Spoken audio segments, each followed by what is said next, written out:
Next up on the broadcast, Lieutenant Governor Will Ainsworth joins us in studio again. Governor, welcome back to Capitol Journal. Always great to be on, Don. Always nice to see you. Governor, we're about ready to kick off a new legislative session. It comes, of course, in the middle of a pandemic when there are so many pressing issues to be addressed, and it comes while there's so much going on in Washington at the same time. Let's start in Washington very briefly, if we could. The Senate, the U.S. Senate, in about a week, will kick off an impeachment trial for former President Donald Trump. There's a lot of back and forth on whether this should even be happening. A lot of Republicans are contending that we are just stirring up more controversy, further polarizing the nation, and at the same time further politicizing, as the GOP has put it, the impeachment process. You agree with those positions?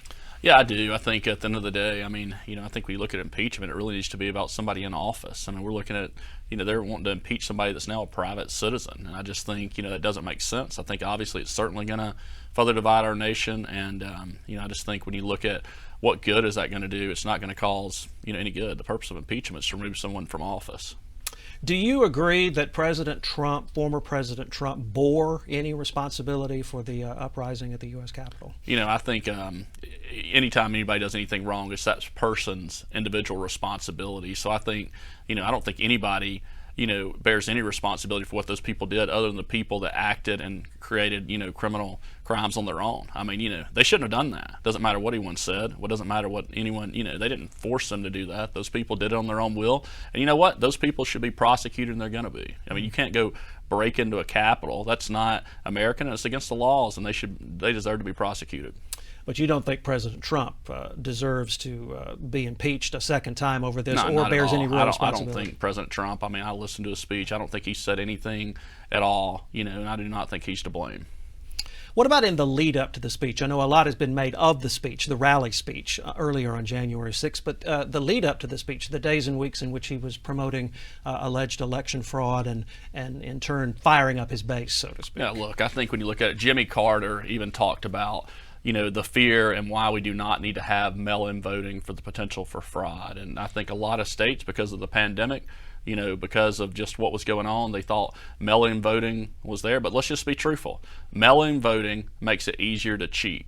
We're fortunate to have a good Secretary of State in in Alabama that, makes it easy to vote but hard to cheat. That's his motto. If John Merrill would have been running the election everywhere in the U.S., we wouldn't have had this problem. But unfortunately, in a lot of states, they had, you could just request a mail-in vote, and it made it easy to potentially cheat. So we'll never know exactly what happened, but I think the lesson from this is you better make sure you have the right processes in place, and you better make sure you've got a good Secretary of State that's going to oversee what's going on. Governor, do you agree also that given all of this controversy surrounding the election and President Trump, that it's become sort of a reckoning for the Republican Party? There are those who say that the party is becoming more split, divided. There were 10 Republicans, for instance, in the U.S. House who voted for impeachment with the Democrats. Yeah, I don't think that's the case. I think when you looked at Republicans, and look, we're a center-right nation. I think when you looked at, where they're at on policy, they align with President Trump. They maybe didn't always agree with his message and, the way he delivered it. But I think on the policy side, we're united. And, Republicans are about smaller government, personal freedom, about allowing people to thrive. And that's going to continue to be our message. We believe in the American dream. And I think there's a lot of opportunity. I'm optimistic about what's going on in Alabama. And, we're going to continue to do things to help people, that want to help themselves.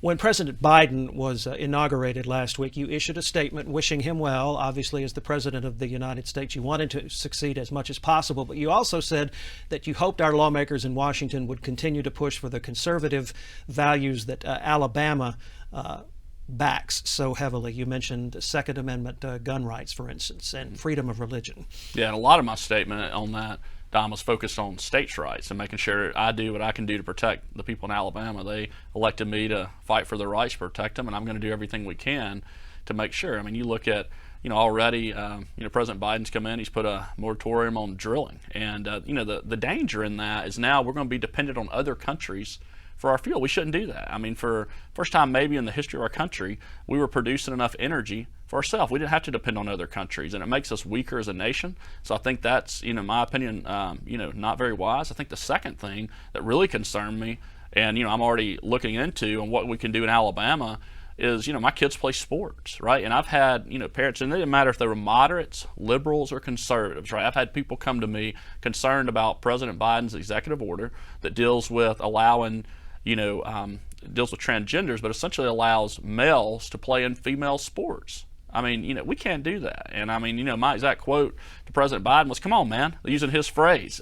You can't do that. I mean, guys and girls are certainly able to compete and do that, but we need to have in sports, the reason why we have separate, we need to keep that. So those are things like that we're going to fight for and make sure we try to protect the interests of the people in Alabama. President Biden, of course, said in his inaugural speech that he was going to try to unify the country, that we were so politically divided right now. But many beg the question, is that even possible, given the divisive nature of politics in the nation right now? It's certainly possible, for sure. I mean, I think in Alabama, I get along with Minority Leader Senator Singleton well. I think it's possible. I think, President Biden's going to have to decide whether or not he wants to unite the country or whether or not he wants to try to push a leftist agenda.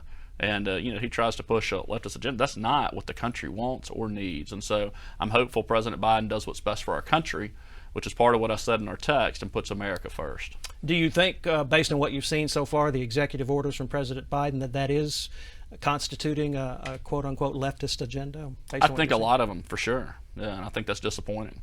And I saw also where he's issued more, I think, executive orders than the last 4 presidents combined, and he's only been in office not even a week.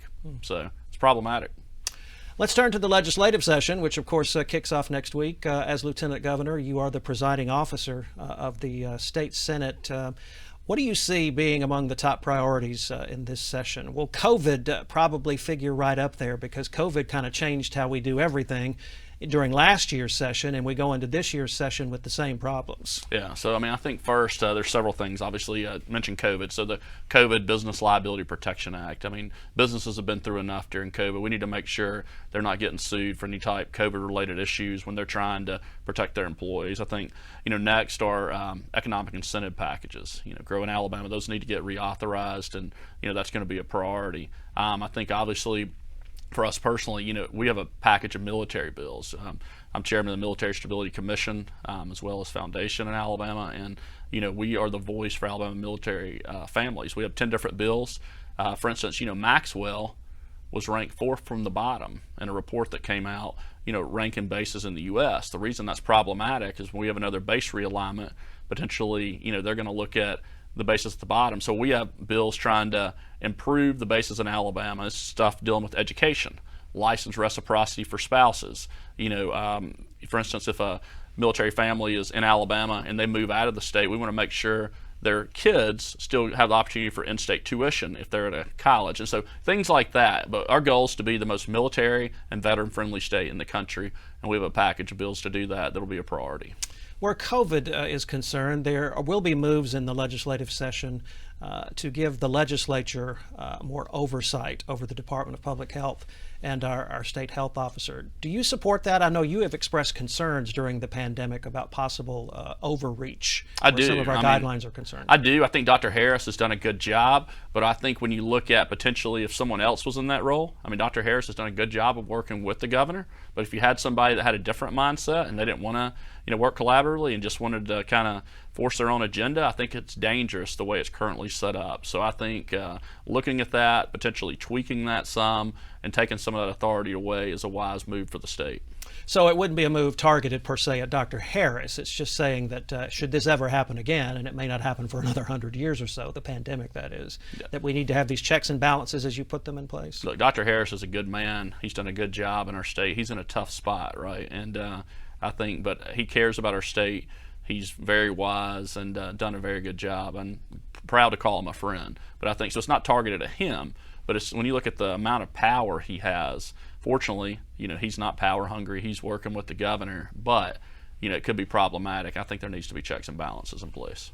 You had your own battle with COVID back before the holidays. I know you had said it was a mild case, but both you and your wife had a bout, did you not? That's right, yeah. So we had it back in October, and fortunately, mine was mild. I was fortunate. I was able to work on the farm every day. Kendall's was I should say mine was mild. I was just a little bit of a runny nose. Kendall's was mild, kind of like a mild flu type thing.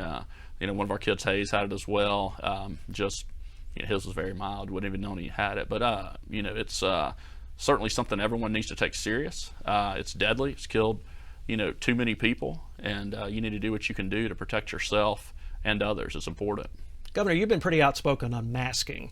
Governor Ivey recently extended the statewide masking ordinance for another 6 weeks. She and Dr. Harris contend that it's done good, that it's prevented a lot of cases. Are you still pretty entrenched on overreach where masking is concerned? Yeah, I mean, it boils down to me about personal responsibility. I don't think the government should be in the business of mandating that you wear a mask. I think each person should be able to do what they need to do to protect their own health, and that's what it boils down to me. That's what it's always been. It's a policy decision. Well, speaking of masking and other virus protocols, the Senate had to adjust how it conducted business last year when the pandemic began during the legislative session. The Senate was able to adjust a little easier because there are fewer members than there are in the House, obviously. There was distancing, there was masking, sanitation methods. I assume we're going to see all of that and more this year, right? Oh, yeah. Yeah, we've got a great protocol in place, and so when you come in now, we have thermal scanners that's going to scan your temperature, and we're going to know now. Obviously, a lot of people don't have a temperature, right? So we have other things in place. We're going